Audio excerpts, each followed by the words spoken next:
So how do you describe what the Denver Nuggets did here in Game 5? In a word, it has to be dominating. They beat the San Antonio Spurs 108-90 and have taken absolute total control of this best-of-7 series. After Game 3, when the Spurs led 2-1 and had won in San Antonio, it didn't look like the Nuggets were going to be able to win this series, but something changed in Game 4. The Nuggets took total control from the second quarter on and have now outscored the Spurs in the last 7 quarters by a whopping 44 points. We talked to a number of the players in the locker room after the game, and a lot of the guys are talking about Denver's toughness. They felt in the first 3 games maybe they were a little timid, maybe a little anxious about being in the playoffs, most of them for the first time, and I think they felt like they let the Spurs kind of bully them, and maybe the Spurs were the tougher team. But since then, Denver has got back to playing Nuggets basketball.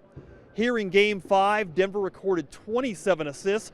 They hit 15 threes, both numbers that are far superior to what the Spurs have done, and Jamal Murray has taken charge of this basketball team. He had 23 points and 7 assists, and when you compare his performance to Derek White, the guy for the Spurs who kind of dominated the first 3 games of this series, Jamal Murray outplayed him in Game 5. Derek White was held to only 12 points and 2 assists, and most of White's points came in the fourth quarter when the game was out of control. So now Denver's going to turn its attention to Game 6 on Thursday night in San Antonio. Torrey Craig, after the game, told us the Spurs were visibly frustrated at the end of Game 5. He thinks that frustration could turn into something positive for the Spurs. All the Nuggets talk about this going to be probably the most difficult game they're going to have to win all year long, and they want to end the series in San Antonio. They don't want to rely on home court advantage. They don't want to come back here